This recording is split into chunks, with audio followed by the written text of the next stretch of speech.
The call came on a Wednesday, ordinary enough that I still had coffee breath and post-it notes stuck to my sleeve. From the morning rush, I had just sunk into my desk chair when my phone lit up with a number I didn't recognize.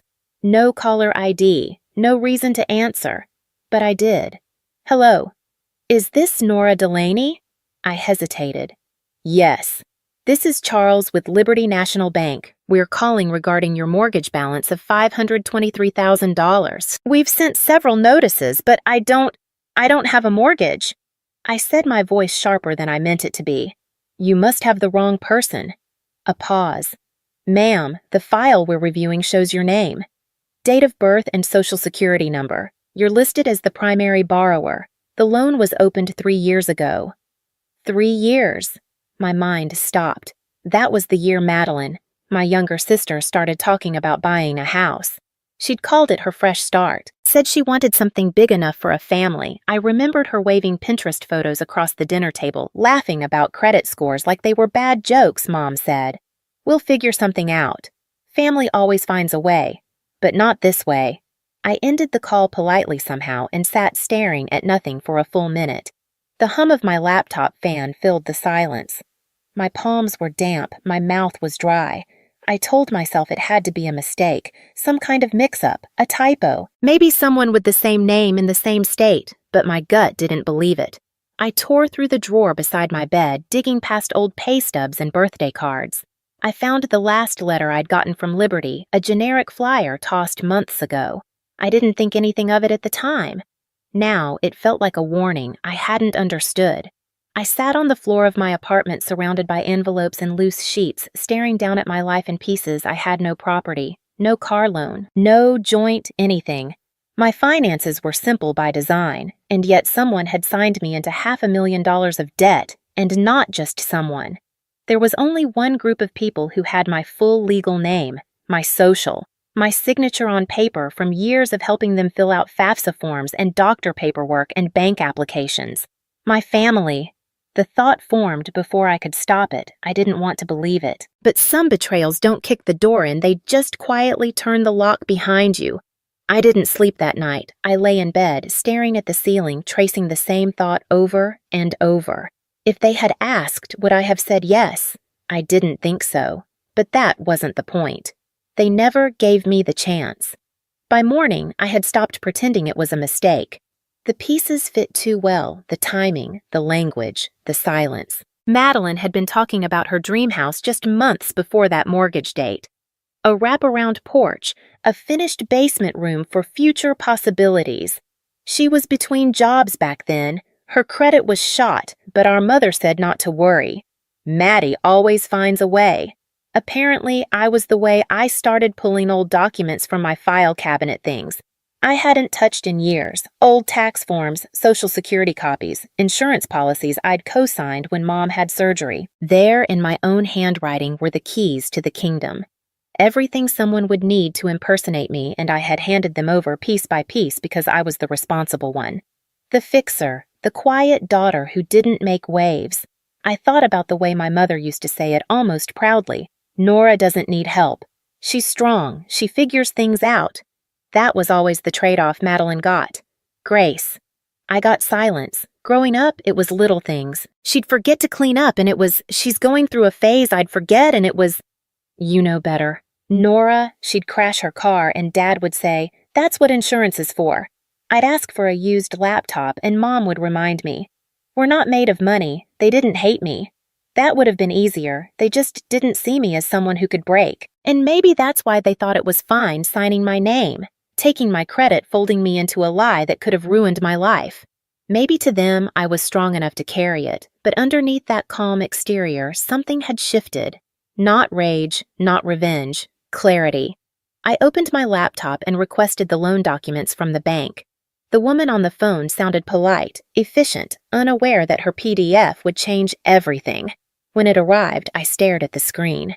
There it was, page after page. My name, my birth date, my information, my signature. Except it wasn't mine. It was close. Too close. Someone had practiced, studied, maybe even traced, but they hadn't copied the hesitation in my R, or the slight upward tilt in the Y of Delaney. This signature was cleaner, straighter, confident in a way mine had never been. Looking at it felt like staring at a version of myself I didn't know.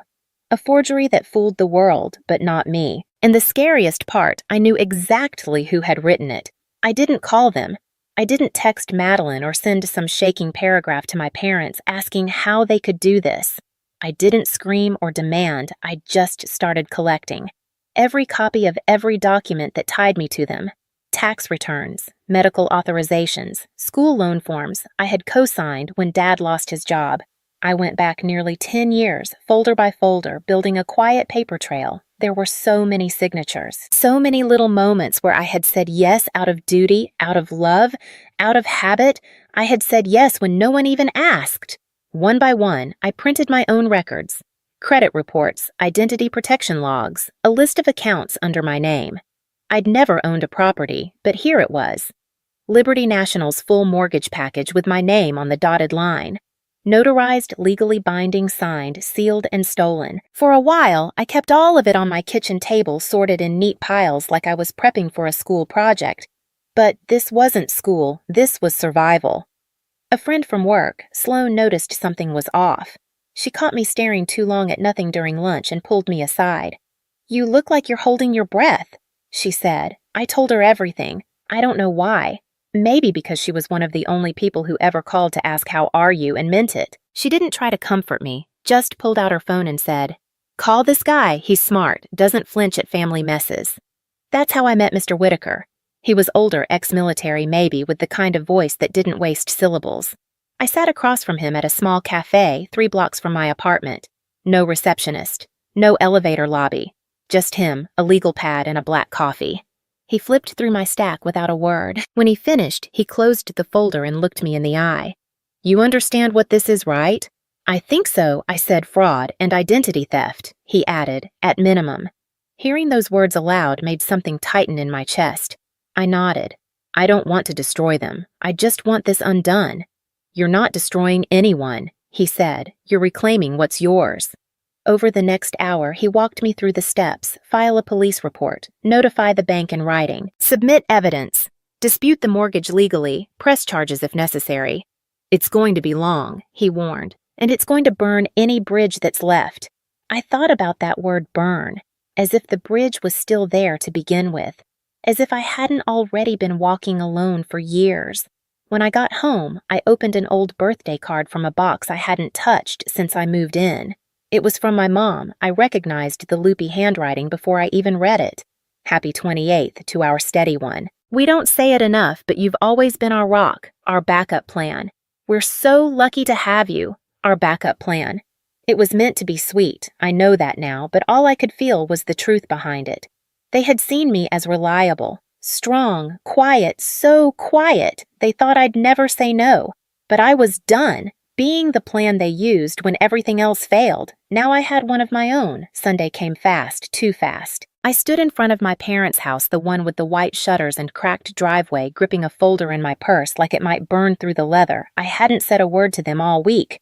Not since I got the documents. Not since I sat in Mr. Whitaker's office and realized this wasn't just messy, it was criminal. Still, I knocked. The door opened almost instantly. My mother beamed. "Nora, sweetheart."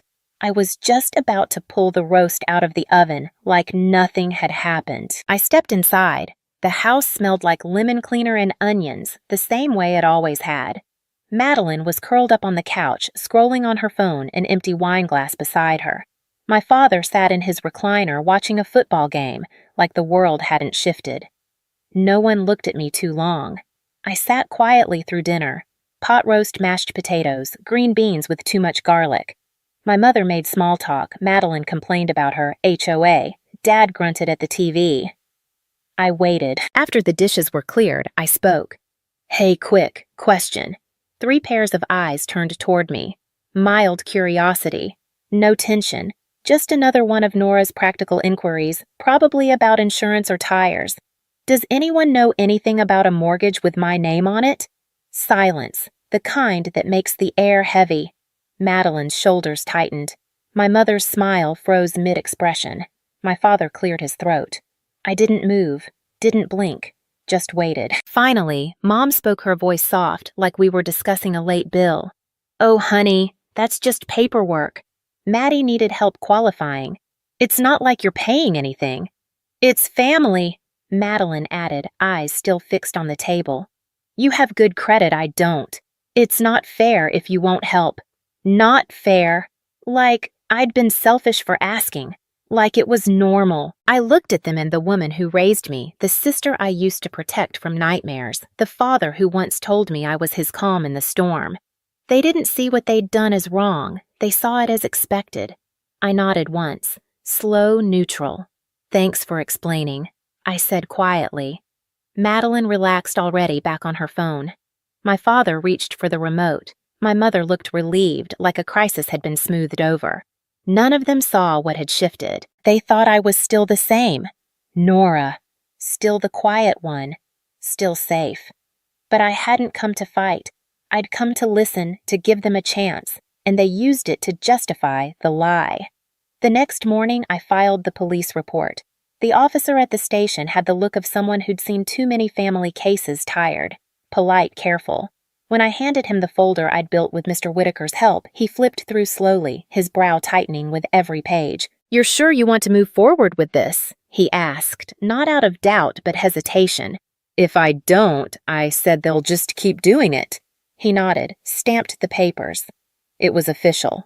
That afternoon, I mailed the certified letter to Liberty National. Inside was the police report, a formal dispute notice, and copies of my ID. I watched the clerk at the post office slide it into the outgoing tray like it was any other envelope, but to me, it was a severance. A quiet, final line drawn in ink. I didn't warn them. No angry phone call, no confrontation, just silence. 3 days passed, then 5, then a full week. No calls, no messages. Just the dull ache of waiting for something to break. It finally did. Friday night, just after sunset, there was a knock on my door. I peeked through the peephole and saw my mother standing outside, wrapped in her nicest coat, face tight with something between fury and fear. I opened the door but didn't step back. She didn't wait for an invitation. "How could you?" she hissed. "How dare you go to the police?" Her voice was sharp, but beneath it, I heard it.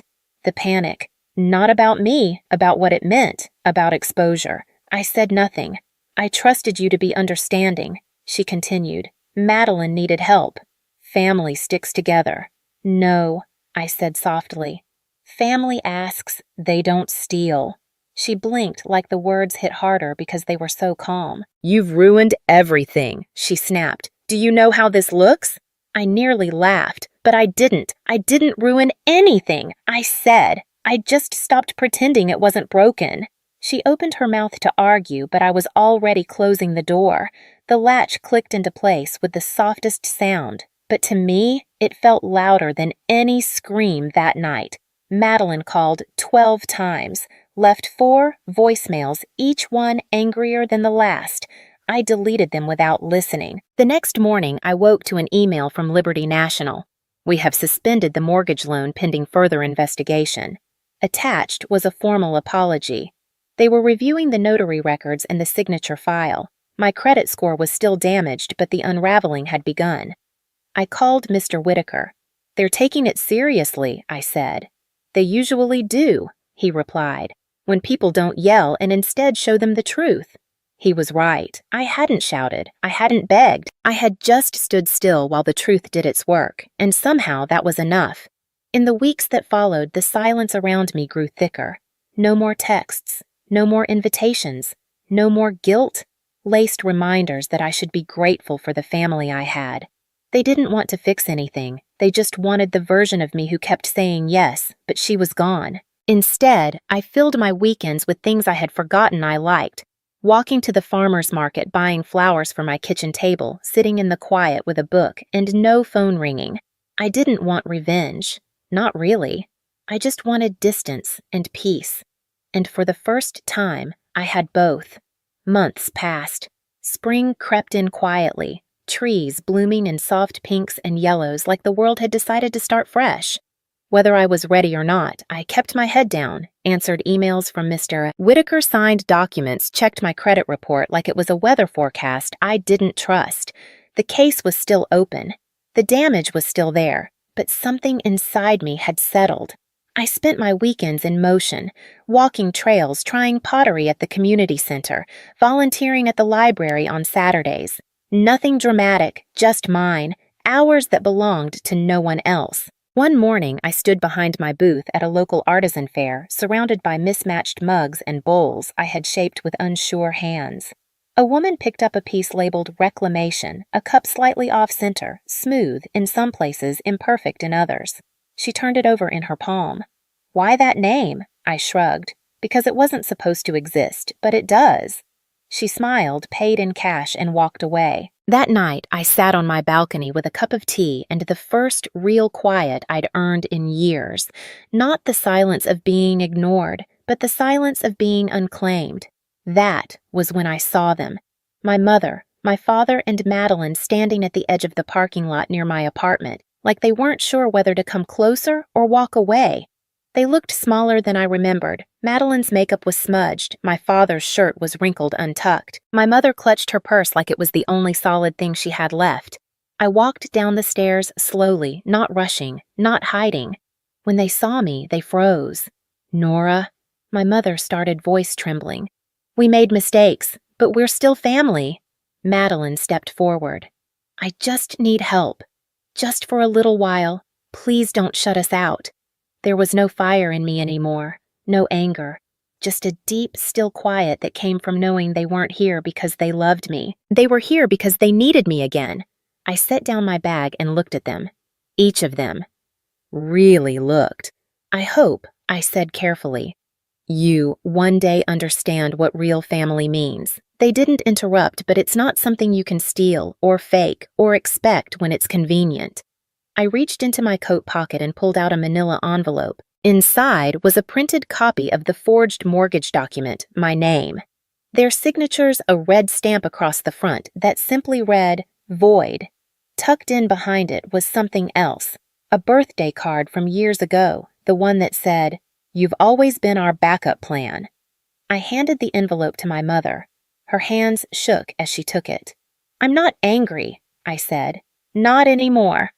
She opened her mouth to speak, but I didn't wait. "I'm finally free," I said, "and I'm not coming back." Then I turned and walked away. The sound of my footsteps on the stairs felt heavier than any argument I could have had. I didn't look back. When I reached the top landing, I paused. The wind lifted the edge of my coat. The sun was starting to set, casting long shadows across the parking lot. I whispered, not to them, but to myself. Sometimes walking away is the loudest thing you'll ever say, and I meant it. They used my name like it belonged to them, but I walked away. No screaming, no warning, just silence they couldn't ignore. If you've ever been treated like the backup plan, you'll understand why. I never looked back. Subscribe if you're done being quiet. Some truths aren't told to be forgiven, just remembered.